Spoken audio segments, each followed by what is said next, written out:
Big TV భక్తి సమాచారం WhatsApp ఛానల్లో జాయిన్ అవ్వండి. అన్ని విశేషాలు ఎప్పటికప్పుడు తెలుసుకోండి.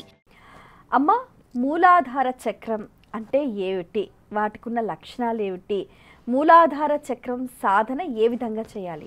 మూలాధార చక్రం అంటే మూల ఆధారం. మీకు చెప్పారంటే అది లేకపోతే ఈ దేహం అన్నది నిలబడదు.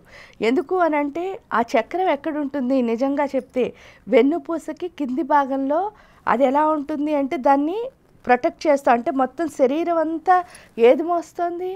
ఆ మూలాధార చక్రం. ఎందుకంటే వెన్ను స్ట్రాంగ్గా ఉంటేనే మనం ఏ పనైనా చేయగలం. అందుకే మీరు ఎప్పుడైనా ఎవరైనా చెప్పల చెత్తంత సరిగ్గా లేకపోతే చూడండి, ఎవరేం చెప్తే అది వినేవాళ్ళని సరిగ్గా వాళ్ళకంటూ వాళ్ళకు ఒక ఐడియాస్ లేకుండా ఎవరు చెప్పినా సరే ఆ పనులు చేస్తూ ఉండేవాళ్ళని మీరు చూస్తే వాళ్ళకి వెన్నుముక లేదురా అంటారు. వెన్నుముక లేదు అంటే ఏంటంటే దానికి ఏం లేదు, స్ట్రెంగ్త్ లేదు. ఎందుకంటే వెన్నుముక ఎంత స్ట్రాంగ్గా ఉంటుందో మనం అన్నీ అంత క్లియర్గా చేస్తాం. దానికి తోడు మూలాధార చక్రంలో పరావాక్కు అని ఒక వాక్కు ఉంటుంది. అంటే ఇప్పుడు మనం మాట్లాడుతున్నాం. అసలు సాధన అన్నది మొత్తం ఎందుకు చేస్తాము అంటే నిజంగా చెప్తే ఏ సాధన అయినా సరే యోగ సాధన చేయడానికి ఇప్పుడు మీరు ప్రయాగరాజ్ విన్నారు కదా, ప్రయాగ అని దానికి పేరు పెట్టడానికి కూడా ఏంటంటే ప్రయాగము అంటే గొప్ప యాగం. ఇంకా దానికి ఏంటి ఆల్టర్నేట్ లేదు, దానికి మించింది లేదు. అది ఒక్కటే. ఆ ప్రయాగము అంటే గొప్ప యాగము అని అర్థం. అందుకే అక్కడ అష్టాదశ శక్తిపీఠాల్లో ఉన్న అమ్మవారి పేరు కూడా మీరు చూస్తే మాధవేశ్వరి. మాధవ అంటే అర్థం ఏమిటి? విష్ణుమూర్తిని మాధవ అని పిలుస్తారు. ఎందుకు పిలుస్తారు అంటే ఆ మాధవ అన్న నామానికి అర్థం ఏమిటి అంటే ఎవరైతే ప్రయాగం చేస్తారో వాళ్ళు ఎలా ఉంటారు అంటే సైలెంట్గా ఉంటారు అని అర్థం. అంటే పెద్ద యాగం ఎప్పుడు చేస్తామో మనలో ఏమొచ్చేయాలి? సైలెన్స్ రావాలి. ఆ సైలెన్స్ అన్నది స్టార్ట్ అయ్యే చక్రమే మూలాధార చక్రం. ఎందుకు? అక్కడ ఉన్నది పరావాక్కు. ఈ మూలాధార చక్రానికి ఉన్న లక్షణం అనుమానం. మనకి ఎన్ని అనుమానాలు ఉంటాయో ఏమవుతుంది, మన అనుమానాలనే ఏం చేస్తున్నాం, వేరే వాళ్ళని అడుగుతాం అనమాట. అనుమానం ఇక్కడ రెండు ఉంటాయి. క్వశ్చన్ వచ్చింది అనుకోండి మనం బాగుపడతాం. అంటే సాధన చేసిన వాడికి వచ్చే వాటిని ప్రశ్నలు అంటారు. అదే కనుక సాధన లేకుండా అడిగే వాటిని ఏమంటారు? అనుమానాలు అంటారు. అనుమానానికి ప్రశ్నకి తేడా ఏంటి? ప్రశ్న ఎప్పుడైతే మనలో ఉద్భవించిందో దానికి ఆన్సర్ ఎవరు వెతుకుతారు? అంటే క్వశ్చన్ ఎక్కడుందో ఆన్సర్ అక్కడే ఉందంటారు. అంటే మూలాధారంలో నిజంగా క్వశ్చన్ వస్తే ఆన్సర్ ఎక్కడ వెతకాలి? అక్కడే, మూలాధార చక్రంలో.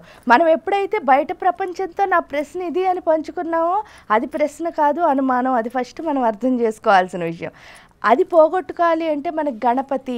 ఈ గణపతి ఎలా పోగొడతాడు చూడండి. అక్కడ గణపతికి కూడా మీరు చూస్తే ఆయన అమ్మవారు తయారు చేసిన విధానం ఎలాగూ అని అంటే చక్కగా ఆవిడ ఒళ్ళు రుద్దుకుని ఆ ఒళ్ళు యొక్క ఏదైతే మలినం వస్తుందో దాంతో ఒక బొమ్మను తయారు చేసి ఆ బొమ్మకు ప్రాణం పోసి వీడి పేరు గణపతి అని చెప్పింది. అంటే ఫిజికల్ బాడీ మూలాధార చక్రం యాక్టివేట్ అయితే ఫిజికల్ బాడీకి సంబంధించిన ప్రాబ్లమ్స్ అన్నీ సాల్వ్ అవుతాయి. ఫిజికల్ బాడీకి అసలు ప్రాబ్లమ్స్ ఎందుకు వస్తాయి అని అంటే ఈ తోకోవడంలో అర్థం ఏమిటి అంటే దీనికి ఉన్న ప్రాబ్లం ఒకటి. అదేమిటి అంటే నేను అని ఒకడు పట్టుకున్నాడు బాగా ఈ మామూలు స్థూల శరీరానికి. ఎప్పుడైతే నేను అన్నవాడు పట్టుకున్నాడో ఈ పట్టుకున్నవాడు ఏం చేస్తాడు అంటే బుర్ర నిండా ఒక ఆలోచనని నింపుతాడు. ఆ ఆలోచన ఏమిటి అంటే నాకు అన్నీ తెలుసని. ఎప్పుడు మనకు అన్నీ తెలుసో మనం ఏమైనా నేర్చుకుంటామా? మనకు ఎప్పుడైతే బుర్ర నిండా నాకు అన్నీ తెలుసు అనుకున్నామో మనం నేర్చుకోకుండా ఉండిపోతున్నాం. ఈ శరీరం భూమి మీదకి వచ్చింది అంటే ఇక్కడ ఉన్న శక్తి పేరే గురుత్వాకర్షణ. అంటే గురుత్వాకర్షణ అంటే ఏమిటంటే గురువు వైపు వెళ్ళు అని భూమి చెప్తోంది. గురువు వైపు వెళ్ళడం అంటే ఏంటంటే ఒక గురువు కనిపించడం, వాళ్ళతో ఉండడం, ఇదంతా ఒక పద్ధతి అయితే ఈ గురుత్వాన్ని మనం ఎక్కడ చూడాలి అంటే నిజంగా ఒక గురువు దగ్గర మంత్రం తీసుకుంటే మూలాధార చక్రం సరిగ్గా లేకపోతేనే మనం బోల్డ్ మంది గురువుల దగ్గర తిరగడం కానీ లేకపోతే ఈ గురువుని నమ్మకపోవడం కానీ ఇవన్నీ ఎందుకంటే మనకున్న అనుమానాలు. గురువుని మూలాధార చక్రం కరెక్ట్గా ఉంటే మనం చేసే పని ఏంటంటే మీరు ఏ గురువునైతే నమ్మారో ఆ గురువుని సృష్టి అంతా చూడగలుగుతారు. ఎప్పుడైతే చూడగలిగారో ఎవరు చెప్పినా మనం ఏం చేయగలుగుతాం? వాళ్ళు చెప్పింది సంగ్రహించి మన లోపల ఏమున్నాయో ఫాల్ట్స్ రెక్టిఫై చేసుకుంటాం. అది ఏంటి అంటే గణపతి మనకి ఎలా చెప్తాడు అంటే మరి ఆయన నలుగుపిండితోనే తయారయ్యాడు. అందుకని మొత్తం ఈ శరీరానికి అంతటికీ నలుగు పెట్టి ఒక్కొక్క రంధ్రాన్ని ఓపెన్ చేసి మనకి చెప్పే విషయం ఏమిటి అంటే అమ్మ నాకు అన్నీ తెలుసు అనుకున్న మనకి ఎప్పుడైతే ఈ రంధ్రాల్లోకి ఆ గణపతి యొక్క శక్తి వెళ్తుందో, ఇక్కడ గణపతి శక్తి అంటే కూడా ఏంటి అంటే శివుడు శక్తి కలుసున్న శక్తి. అదేంటి అమ్మవారు ఒకతే ప్రాణం పోసిందని అనుకోకూడదు. ఆవిడ ప్రాణం పోసినప్పుడు ఎలా పోసిందిట అంటే కామేశ్వర ముఖాలోక కల్పిత శ్రీ గణేశ్వర. ఆ గణేశ్వరిని కల్పించినప్పుడు ఈ కామేశ్వరిని ఊహించుకుని కల్పించింది. అంటే ఇద్దరు శక్తి అందులో ఉంది కాబట్టి ఆ శివాశక్తి, శివుడు అంటే జ్ఞానం, శక్తి అంటే ఎనర్జీ, ఈ రెండు ఎప్పుడైతే లోపలికి వెళ్తాయో అప్పుడు మన బుర్ర పనిచేయడం అంటే ఫస్ట్ టైం మన బుర్ర పనిచేయడం మొదలు పెడుతుంది. అప్పటి వరకు ఈ బుర్రతో మనం చేసేవన్నీ ఏంటంటే తప్పులే. అప్పుడు ఏ బుర్ర పనిచేస్తుంది అంటే ఎప్పటి వరకు మెదడు అంటే ఇక్కడ ఉంది అనుకున్నాను, మెదడు అంటే అక్కడ లేదు, ఎక్కడుంది, హృదయంలో ఉంది అని తెలుస్తుంది. అంటే ఇక్కడి నుంచి ఏ ఆలోచన వస్తుందో అదే ఎప్పుడు రైటు, ఇక్కడి నుంచి వచ్చిన ఆలోచన ఎప్పుడు రైట్ కాదు, తప్పు. అది ఎప్పుడు అర్థమైందో వెంటనే అంటే ఈ సృష్టిలో ఉన్న ప్రతి దాంట్లోంచి నేర్చుకోవడం మొదలు పెడతాం. ఎప్పుడైతే లెర్నింగ్ స్కిల్స్ అన్నవి రావడం మొదలు పెట్టాయో ఇంక మనకున్న అనుమానాలన్నీ ఏమైపోతాయి, పూర్తిగా పోతాయి. అందుకే గణపతికి ఇటుపక్క అటుపక్క ఉన్న భార్యల పేర్లు కూడా మీకు చెప్తే బుద్ధి సిద్ధి అంటారు.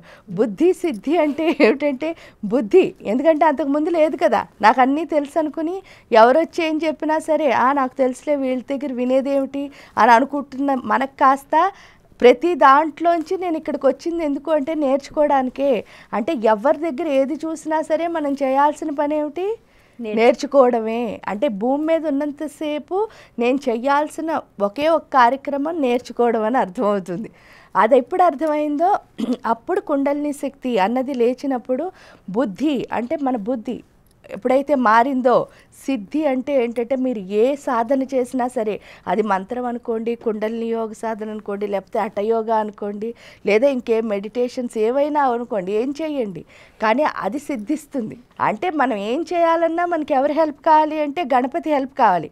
ఎందుకు గణపతి హెల్ప్ కావాలండి అంటారు. చాలామంది అమ్మవారు స్నానం చేయడానికి వెళ్ళిందిట, వెళ్ళినప్పుడు గణపతిని గుహ దగ్గర కాపలా పెట్టిందిట. అప్పుడు శివుడు లోపలికి వస్తానంటే ఈయన ఒప్పుకోలేదు, ఆయన పేక్ కాస్త తీసేశాడు, ఈ యొక్క గేనుగు తలకాయని పెట్టాడు. ఇది మనం అందరం అనుకుంటున్నది ఏంటి అంటే గణపతి ఈవిడ స్థానానికి వెళ్ళడం అంటే అర్థం ఏమిటి అంటే మూలాధార చక్రంలోనే 3 చోట్ల పాము రూపంలో కుండలిని ఎనర్జీ పడుకునుండి. ఆ కుండలిని ఎనర్జీ అంటేనే ఎవరు, పార్వతీ అమ్మవారు. అందుకే మహా ఆసక్తి కుండలిని బిసతంతు తనాయసి పార్వతీ పద్మనయన పద్మరాగ సమప్రభ. ఆ పద్మరాగ సమప్రభ ఎక్కడుందంటే మూలాధార చక్రంలో 3 చోట్ల పాము రూపంలో పడుకుంటే ఇక్కడ గణపతిని కాపలా పెట్టిందిట. ఏంటంటే ఒరే బాబు నేను పడుకుంటున్నాను, ఎవరు వచ్చి నన్ను డిస్టర్బ్ చేయకుండా, అంటే నన్ను ఇద్దరిని ఎవరు పాడు చేయకూడదు అని చెప్పింది. ఎప్పుడు నన్ను ఇద్దరిని ఎవరు పాడు చేయకూడదని అమ్మవారు చెప్పిందో చెప్పగానే గణపతి గుహ అంటే గుహ్యము అని అర్థం. అంటే అక్కడ కాపలా కూర్చున్నాడు ఎవరూ లేపకుండా ఉండడానికి. జ్ఞానం అన్నది మీరు ఎప్పుడైనా చూస్తే మూలాధార చక్రం నుంచే పైకి వస్తుంది. అందుకే మస్తిష్కం నుంచి జ్ఞానం వస్తుంది. మూలాధారం నుంచి ఎప్పుడు పైకి వస్తుందో జ్ఞానం రాగానే వీళ్ళ అమ్మ కాస్త ఏమవ్వాలి, లేచిపోతుంది, అంటే నిద్ర పాడవుతుంది. అందుకని వీడు ఏం చేశాడు, శివుణ్ణి లోపలికి రావద్దు అని చెప్పాడు. అప్పుడు మీరు చూడండి ఇక్కడ పడుకున్న పాము 3 చోట్లు అంటే ఏంటి అంటే మనలో ఉన్న సత్వ రజస్తమో గుణాలకు ప్రతీక. అంటే మానవుల్లో ఉన్న సత్వ రజస్తమో గుణాలని ఈ పాము చెప్తే ఇక్కడికి వచ్చేసరికి ఏమైంది అంటే శివుడు త్రిశూలంతో పీక తీసేశాడని చెప్తున్నారు. ఆ త్రిశూలంతో పెకలించిన పీక ఏంటి అంటే త్రిశూలము అంటే అది కూడా సత్వరజస్తమో గుణాలే. ఇవేంటి అంటే దేవతకి సంబంధించిన సత్వరజస్తమో గుణాలు. అక్కడ పెట్టిన తలకాయ కూడా ఏనుగు తలకాయ. ఏనుగు అంటే ఏమిటి అంటే మీరు చూసినప్పుడు ఏనుగుని మీరు వెంటే మదపటేనుగు అని పిలుస్తారు. మదపటేనుగు అంటే ఏంటంటే ఈ సృష్టిలో ఏ జీవికి లేనంత అహంకారం ఎవరికి ఉందిట అంటే ఏనుగుకు ఉంటుందిట. మీకు అర్థమైందా? అంటే పెద్ద అహంకారం ఉన్నది ఎవరికి అంటే ఏనుగుకి. అంటే ఆ పెద్ద అహంకారం అంటే ఏంటి అంటే మీరు లలితా శాస్త్రంలో మహతి మేరని అంటే మహత్ అహంకారం గలది. మహత్ అహంకారం పెద్ద అహంకారం అంటే అర్థం ఏమిటి అంటే ఈ సృష్టి అంతా నేనే ఉన్నాను, ఈ సృష్టి మొత్తం నా లోపల ఉంది అని తెలుసుకోవడం. ఎప్పటి వరకు మనం ఏంటి శరీరానికి మాత్రమే నేను అనుకుంటున్నాం. అది కాస్త గణపతి ఏం చేస్తున్నాడు, మొత్తం ఈ సృష్టిలో మొత్తం అంటే యూనివర్స్ అంతా నేనే ఉన్నాను, యూనివర్స్ మొత్తం ఎవరి లోపల ఉంది, నా లోపల ఉంది. అప్పుడు ఇంకెవరిపైన ఏమీ అనిపించదు మనకి. అంటే ఏ విధమైన భేదభావం లేదు. అది ఎవరు చేశారు, ఇంక శివుడు త్రిశూలంతోనే తీయడానికి కారణం ఏమిటి అంటే ఇక్కడ 3 చోట్ల పాము. తమోగుణం అంటే ఏంటి, మూలాధారంలో ఉన్న తమోగుణం నేను అంటే ఏమంటుంది ఎప్పుడు ఈ తమోగుణం ఏం చెప్తుందిట, పడుక్కో పడుక్కో పడుక్కో, ఎందుకంటే నీ శరీరానికి రెస్ట్ కావాలి అని చెప్తుందిట ఇక్కడ తమోగుణం. ఈ తమోగుణం ఏం చెప్తుంటే దేవతా తమోగుణం 24 hours లేచే ఉండు, ఎందుకంటే నువ్వు లేచి ఉంటేనే అది తమోగుణమే. అంటే ఎప్పుడూ లేచి ఉండడం కూడా తమోగుణమే కదా, కానీ నువ్వు లేచి ఉండాలి, ఎందుకంటే ఈ శరీరం ఇచ్చింది నువ్వు కష్టపడి చెయ్యాలి అని చెప్తుంది ఈ తమోగుణం. ఇక్కడ రజోగుణం వచ్చేసరికి ఏం చేస్తుందిట, ఇలాంటి శరీరాలన్నిటినీ చూపించి వీళ్ళతో దెబ్బలాడు వాళ్ళతో దెబ్బలాడు, వీళ్ళు మంచివాళ్ళు కాదు వాళ్ళు మంచివాళ్ళు కాదని చెప్తుందిట. కానీ దేవతా రజోగుణం వచ్చేసి ఏం చెప్తుందిట అంటే నువ్వు పోటీ పడాల్సింది దెబ్బలాడాల్సింది ఇలాంటి నీలాంటి చిన్న ప్రాణులతో కాదు, ఒక పెద్ద వాటిని తీసుకుని వాటితో పోటీ పడి వాటితో దెబ్బలాడి ఈ ప్రపంచానికి సుఖశాంతులు ఇవ్వు అని చెప్తుందిట ఈ రజోగుణం.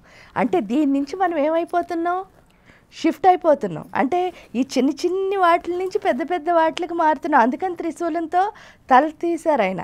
ఇంకా సత్వగుణం అనేసరికి ఇక్కడ సత్వగుణం ఏం చెప్తుందిట, అందరూ నిన్ను మెచ్చుకోవాలి, అందరూ నువ్వు మంచిదాన్ని అనాలి, అందుకని నువ్వు అందరికీ నచ్చేటట్టు బిహేవ్ చెయ్యి అని చెప్తుందిట. ఇక్కడికి వచ్చేసరికి ఈ సత్వగుణం ఏం చెప్తుందిట అంటే ఈ సృష్టిలో ఏది నిన్ను మెచ్చుకోకపోయినా పర్వాలేదు, కానీ భగవంతుడి దృష్టిలో నువ్వు మంచిగా ఉండాలి అంటే నువ్వేం చేయాలి అంటే మంచి పనులు చేయాలి, ఎవరితో మెప్పులు పొందక్కర్లేదు. అంటే ఇచ్చివేవి సన్మానాలు బిరుదులు ఇవేవి నీకు పనికిరావు. అన్నిటికంటే పెద్ద బిరుదు ఏంటి అంటే ఆ మణిద్వీపంలో స్థానము, అది రావాలి అంటే నువ్వు మంచి పని సో అంటే ఏంటి అంటే మూలాధార చక్రం బాగోపోతే ఇలా ఉంటాం, బాగుంటే ఇలా ఉంటాం. అందుకని వీటన్నిటికీ ఏంటి అంటే గణపతి సాధనే ఎందుకు చేయాలండి అని అంటారు. మిగతా సాధనలు ఏం చేసినా సరే ఇక్కడ ఏమవుతుందిట అంటే కుండలిని శక్తి అన్నది లేస్తుంది, కానీ గణపతిని ఆవిడ ఎందుకు పెట్టింది, పడుక్కుంటే డిస్టర్బ్ చేయకుండా. కాబట్టి లేవగానే వీడు ఏం చేస్తూ ఉంటాడు, మళ్ళీ పడుకోబెడుతూ ఉంటాడు. అదే గణపతి కనుక సాధన చేశాము అంటే ఇంక ఈ సృష్టిలో ఎవ్వరూ కూడా ఆ లేచిన కుండలిని శక్తిని పడుకోబెట్టలేరు. కాబట్టి ఖచ్చితంగా ప్రతి ఒక్కళ్ళు వాళ్ళ లైఫ్లో గణపతి సాధన చేస్తే కుండలిని ఎవేకన్ అయితే మాత్రం ఇంకా తప్పకుండా అది అలా స్థిరంగా ఉంటుంది.